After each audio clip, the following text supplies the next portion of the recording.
Baik, jadi dalam kesempatan kali ini kami dari kelompok M Kewarganegaraan akan menjelaskan tugas video, yaitu tugas presentasi yang berjudul Pluralitas dan Inklusivisme di Indonesia.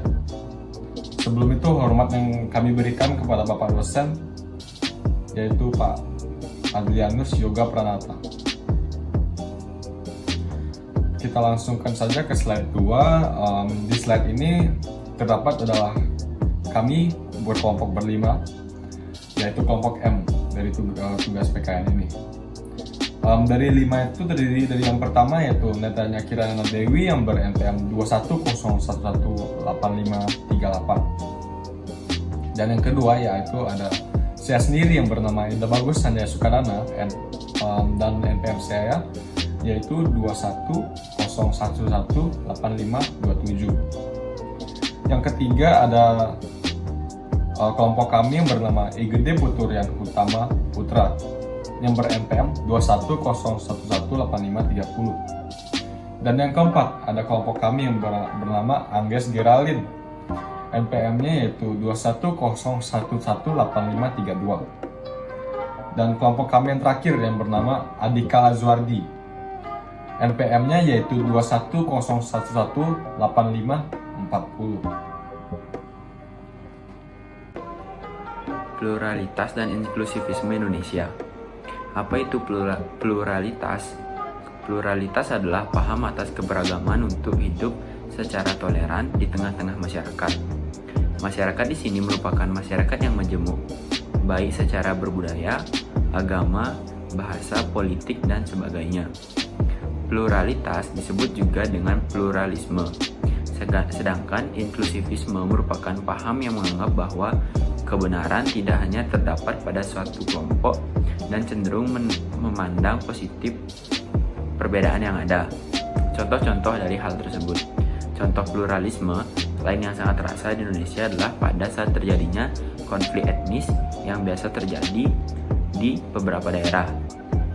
Dari konflik ini kita akan tahu bahwa Indonesia adalah negara yang terdiri dari banyak perbedaan dan persepsi, di mana jika disikapi tanpa rasa toleransi, konflik bisa pecah kapan saja dan dengan alasan apa saja.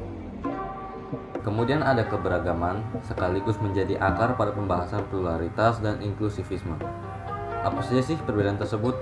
Yang pertama ada agama.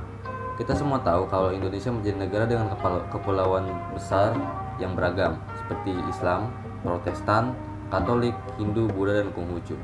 Agama ini merupakan hal yang sangat sensitif, dan agama ini juga merupakan alasan pembedaan dengan konflik yang tidak jarang terjadi di dunia, termasuk di Indonesia. Selanjutnya ada suku dan bangsa. Menurut IDN Times yang didata pada tahun 2010, Indonesia merupakan negara dengan etnis suku terbanyak ketiga di dunia dengan 1.340 suku dan 710 bahasa di bawah India dan Papua Nugini. Dan ini juga menjadikan nilai pluralitas dan inklusivisme sangat diperlukan di Indonesia. Selanjutnya ada perbedaan budaya. Sesuai dengan jumlah etnis suku pada sebelumnya, jumlah masih melekat pada etnis suku dan budaya. Jadi kurang lebih jumlahnya mirip dengan jumlah etnis suku di Indonesia sebelumnya, yaitu dengan total 1.239 budaya yang tercatat pada tahun 2020 yang harus tetap dilestarikan sampai saat ini. Selanjutnya, kemudian sekaligus yang terakhir, ada perbedaan pekerjaan. Di seluruh dunia, salah satunya Indonesia, memiliki beragam pekerjaan dengan beragam kasta dan status.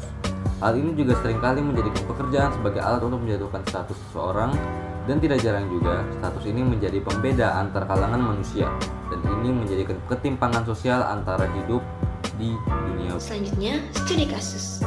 Studi kasus yang kami ambil di sini adalah akulturasi budaya saat nyepi yang berbeda di Bali dan di Jawa. Inklusivisme sendiri merupakan paham yang menghargai keberagaman. Dari studi kasus di mana Nyepi, di Bali, dan di Jawa memiliki perbedaan yang mungkin terletak di banyak dan sedikitnya umat yang merayakan. Seperti yang kita tahu, di Bali sendiri mayoritas penduduknya memeluk agama Hindu atau merayakan Hari Raya Nyepi, sedangkan di Pulau Jawa mayoritas penduduknya merupakan beragama Muslim. Namun, hal tersebut tidak menghalangi masyarakat yang beragama Hindu untuk tetap merayakan dari umat Muslim yang tetap menghargai upacara Hindu atau Nyepi tersebut. Bahkan mereka turut serta dengan tidak membuat keributan atau keluar rumah meskipun bukan merupakan acara keagamaannya sendiri. Mereka paham betul bahwa acara keagamaan Hindu ini penting bagi umat Hindu dan menghargainya.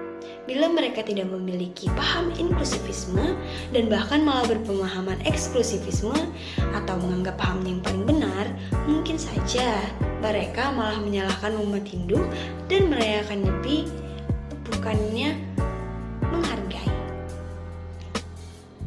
Selain itu, kita juga dapat melihat sikap atau paham inklusivisme dari perayaan-perayaan keagamaan lain seperti perayaan Natal atau bahkan Idul Fitri. Selanjutnya ada studi literatur yaitu pluralitas dan inklusivisme. Contohnya adalah pluralisme dalam media. Dengan memiliki berbagai suku daerah yang terdiri dari banyak budaya yang beragam, media juga menjadi salah satu aspek penting yang tak kalah dari kemajuan dan perkembangan pluralisme itu sendiri. Dalam segi media, pluralisme adalah sebuah alat penyiaran informasi yang memiliki wewenang secara bebas dan merdeka, di mana keberadaannya sudah diakui oleh negara dan seluruh masyarakat Indonesia. Contohnya seperti acara 17 Agustus yang selalu diliput oleh stasiun televisi. Ini menandakan bahwa 17 Agustusan tidak memandang perbedaan. Selain itu, media massa yang ada di Indonesia harus dijadikan sebagai salah satu wadah kontrol sosial di bawah naungan manajemen profesional sehingga fungsi media sendiri dapat berjalan sesuai dengan hukum dan sebagaimana mestinya. Dan yang terakhir ada kesimpulan yang kami dapat dari materi pluralitas dan inklusifisme, yaitu Indonesia adalah negara kepulauan yang memiliki keragaman budaya, ras, suku bangsa, kepercayaan, agama, dan bahasa. Oleh sebab itu, Indonesia membutuhkan